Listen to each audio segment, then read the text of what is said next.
Hello friends, इस video में बात करेंगे नाल्को कंपनी के बारे में। National aluminium company limited Asia की एल्यूमिनियम प्रोड्यूस करने वाली नंबर 1 कंपनी, ना कि इंडिया की, ये पूरे एशिया की नंबर 1 कंपनी है, लार्जेस्ट प्रोड्यूस करती है एल्यूमिनियम। तो इस कंपनी के बारे में हम इस वीडियो में जानने की कोशिश करेंगे। न्यूज़ देखेंगे, अगर न्यूज़ मिलती है तो कोई जिसकी वजह से हमें पता लग सकेगा कि इस स्टॉक ने एक ही दिन में 7% का रिटर्न दिया, तो ये आगे चल के और कितना रिटर्न हमें दे सकता है। फंडामेंटल जानने की कोशिश करेंगे, कंपनी के ऊपर कहीं कर्ज तो नहीं है कि जो ये गेन है ये आगे चल के दोबारा लॉस में ना बदल जाए। फंडामेंटल कितने स्ट्रॉन्ग है। उसके बाद टेक्निकल में जानने की कोशिश करेंगे कि जो ये रिटर्न है ये आगे भी बना रहेगा या यहाँ से किसी प्राइस पे जाके वहाँ से रिट्रेस होगा, रजिस्ट करेगा और दोबारा से जिस प्राइस पे है अभी, क्या यहाँ के आसपास कोई सपोर्ट बनेगा। तो ये सब चीज़ें हम इस वीडियो में जानने की कोशिश करेंगे। तो सबसे पहले हम इस स्टॉक के फंडामेंटल जान लेते हैं। फंडामेंटल की बात करें तो मार्केट कैप 41,554 करोड़ का है दोस्तों, और वहीं पर हाई और लो की बात करेंगे तो यहाँ पर अच्छे रिटर्न हमें पिछले एक साल के अंदर हमें दिख रहे हैं। वहीं अगर बात करेंगे डिविडेंड की तो 2.23% का डिविडेंड यील्ड है, यानी कि कंपनी शानदार डिविडेंड पे करती है। रिटर्न ऑन इक्विटी 12.6%, ROC 17%, यानी कि रिटर्न ऑन इक्विटी के हिसाब से हमें पता चल रहा है कि ये कंपनी अपने इक्विटी के ऊपर अच्छा रिटर्न नहीं निकाल पा रही है। लेकिन अकेला ये एक नंबर ही हमें यह डिसाइड नहीं करने दे सकता कि ये स्टॉक लॉन्ग टर्म में बेनिफिट देगा या नहीं देगा। इसके कम होने के पीछे एक रीज़न रह सकता है कि पिछले 6 महीने से क्या पता स्टॉक पिछले 2 क्वार्टर से साइडवेज ट्रेड कर रहा हो या मूविंग एवरेज 100 से नीचे ट्रेड कर रहा हो, इससे भी रिटर्न ऑन इक्विटी कम हो जाती है। अब बात करते हैं इसके पीर कंपैरिजन की, जहां पे हम समझ सकेंगे कि जो इसके नॉन फेरस सेक्टर के जो स्टॉक हैं उनमें ये अपने आप को किस नंबर पर दर्शाता है। तो मार्केट कैप के अकॉर्डिंग ये स्टॉक अपने आप को दूसरे नंबर पर लेके आया हुआ है।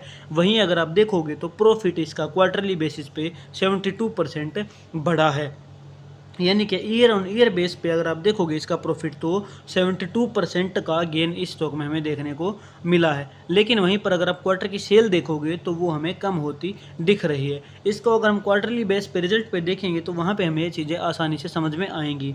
जैसे कि आप यहाँ पे देखोगे तो सेल 3,179 करोड़ की थी जून 2023 में, वही घटकर 2,856 करोड़ की हो गई। लेकिन सेल घटी है तो प्रॉफिट कैसे बढ़ सकता है? उसके पीछे कंपनी ने क्या किया है कि अपने एक्सपेंसेस को कंपनी ने कम कर दिया है। एक्सपेंसेस कम होने की वजह से जब सेल में से प्रॉफिट को सब्ट्रैक्ट करेंगे तो हमारा प्रॉफिट निकल के आएगा। तो यहाँ पे आप देखोगे तो profit year on year base पे 349 करोड़ से बढ़कर 601 करोड़ हो गया। तो ये एक शानदार बात रही। कंपनी की जो सेल थी वो घटी, ये एक नेगेटिव पॉइंट हमें देखने को मिला। तो जिसके बेस पे हमें इस स्टॉक में स्टॉप लॉस के साथ आना पड़ेगा, आंख बंद करके इन्वेस्ट नहीं कर सकते हैं। दूसरा, अगर आप लॉन्ग टर्म के लिए आते हैं तो फिर इस स्टॉक में एक डिप का वेट करना पड़ेगा जहां पे आप अच्छी एंट्री ले सकोगे। अब बात करते हैं कि कंपनी के ऊपर कोई कर्ज तो नहीं है। तो जब हम बैलेंस शीट में देखते हैं तो हमें सबसे पहले रिजर्व देखने होते हैं कि कंपनी अपने हाथ में कुछ पैसा रख रही है या नहीं रख रही है। तो कंपनी के रिजर्व जो हैं वो हमें बढ़ते हुए दिख रहे हैं, यानी कि कंपनी के पास हाथ में पैसा है। अगर वो किसी भी प्रोजेक्ट पे नई रिफाइनरी शुरू करना चाहती है या कोई भी ऐसा नया प्रोजेक्ट वो कंपनी लेके आना चाहती है तो उसके पास हाथ में पैसा होना ज़रूरी है। बोरोइंग की बात करेंगे तो कंपनी शॉर्ट टर्म बोरोइंग यहाँ पे हमें करती हुई दिख रही है, जिसने शुरुआती सालों में नहीं की है बोरोइंग, लेकिन वो बाद में यहाँ पे हमें बोरोइंग करती हुई दिख रही है, जिसमें 48-39 करोड़ की बोरोइंग है। तो क्या इस बोरोइंग को कंपनी ने रीपे भी कर दिया है? तो जिसे हम फाइनेंसिंग एक्टिविटी पे जाके देखेंगे तो वहाँ पे हमें रीपेमेंट ऑफ बोरोइंग या शुरुआत में तो नहीं होती दिखी थी, लेकिन बीच में हमें रीपेमेंट होती दिखी है जो कि 54 करोड़ की है, लेकिन उसके बाद में कंपनी ने रीपे नहीं किया है। लेकिन कंपनी के पास रिजर्व 13,000 करोड़ से भी ज़्यादा हैं, तो 50 करोड़ की बोरोइंग इसको डेट फ्री कह सकते हैं, यानी कि कंपनी के ऊपर कर्ज नहीं है। अब बात करेंगे डिविडेंड की, तो आपको यहाँ पे डिविडेंड कंपनी पे करती हुई दिखेगी। एक साल बीच में बहुत ज़्यादा पे किया, लेकिन फिर से अभी जो डिविडेंड है वो साल दर साल हमें यहाँ पे अच्छा डिविडेंड होता जाता दिख रहा है। मार्च 2024 में कंपनी ने ज़्यादा बड़ा डिविडेंड नहीं पे किया 2023 के कंपेरिजन में, लेकिन पॉसिबिलिटीज़ है कि आगे चल के दोबारा से शानदार डिविडेंड हमें मिल सकता है। अब बात करते हैं इन्वेस्टर्स की। इन्वेस्टर की बात देखेंगे तो प्रोमोटर अपनी होल्डिंग रिलीज नहीं कर रहे हैं, लेकिन यहाँ पर आप एक चीज़ नोटिस करोगे तो यहाँ पे आपको एक चीज़ दिखेगी कि पिछले 2024 और जून 2024 और मार्च 2024 है, इस दोनों जहाँ पर आप पिछले क्वार्टर में देखोगे तो इंस्टीट्यूशंस अपनी होल्डिंग बढ़ा रहे हैं, लेकिन पब्लिक अपनी होल्डिंग कम कर रही है। यानी कि ये वो टाइम रहा होगा जब प्राइस या तो साइडवेज रहा होगा या उसमें गिरावट होगी। ऐसे टाइम पे ही पब्लिक अपनी होल्डिंग को कम करना शुरू करती है। लेकिन इसके बाद से प्राइस में पक्का एक उछाल आया होगा कहीं ना कहीं, जहां से प्रोमोटर इंस्टीट्यूशंस अपने आप को बेनिफिट में लेके आ जाएंगे और उस टाइम पे फिर पब्लिक इसके पीछे दोबारा भागेगी न्यूज़ पे या प्राइस के ऊपर। और जब इंस्टीट्यूशंस वहाँ पे प्रॉफिट बुक कर रहा होता है, वहाँ पे पब्लिक उसको बाई कर रही होती है। ये सारी चीज़ें टेक्निकल में हम जानने की कोशिश करेंगे। टेक्निकल में आप देखोगे तो जैसा कि मैंने आपको अभी बताया था, ये टाइम है मार्च से लेके जुलाई के बीच का। ठीक है, तो इस टाइम पे आप देखोगे तो मार्केट एक रेंज में थी, लगभग साइडवेज थी।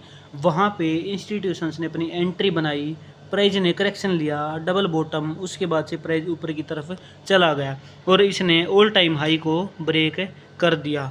लेकिन यहाँ पे हमें एक अच्छी चीज़ दिख रही है, जिसको अगर मैं आपको जूम करके दिखाऊं तो यहाँ पे हमें दो बड़ी रैली कैंडल दिखी, लेकिन उसके बीच में हमें दो बेस कैंडल भी बनती हुई दिख रही हैं, जिनमें बॉडी छोटी है और विक्स बड़ी हैं। तो ये इनकी विक बड़ी है और बॉडी छोटी है, यानी कि दोबारा से प्राइस को करेक्ट होकर यहाँ पर आने की पॉसिबिलिटीज़ हमें ज़्यादा दिख रही है। अभी अगर आपने इसमें इन्वेस्ट नहीं किया है तो एक डिमांड जोन आप ड्रा कर सकते हैं, जिसकी रेंज 210 से, अगर हमने बताएं तो 210 से लेके 205 के बीच में रहेगी। इस रेंज में प्राइस दोबारा आने की पॉसिबिलिटी ज़्यादा है। अब ये तो यहाँ पे हो गया डिमांड जोन। अब अगर बात करें इस पॉइंट की, तो यहाँ पे आपको दिखेगा कि ये एक प्राइस है जहाँ से प्राइस बार बार रजिस्ट हो रहा है, तो ये एक रजिस्टेंस लाइन है। अगर प्राइस दोबारा डिमांड जोन पे आता है तो इस रेजिस्टेंस लाइन को वो एज ए सपोर्ट भी यूज कर सकता है और यहाँ से प्राइस दोबारा ऊपर जाने की पॉसिबिलिटीज़ हैं। तो अभी अगर आप इस स्टॉक को भागते हुए नहीं पकड़ना चाहते हैं तो आपको वेट करना है इस डिमांड जोन का, और वहाँ पे अगर प्राइस आगे कंसोलिडेट करके वापस जाता है, फिर से हमें नए टारगेट मिलने की पॉसिबिलिटीज मैक्सिमम हो जाए। तो मुझे उम्मीद है वीडियो आपको पसंद आई है। वीडियो पसंद है तो वीडियो को लाइक करें और चैनल को सब्सक्राइब करना ना भूलें। Thank you very much.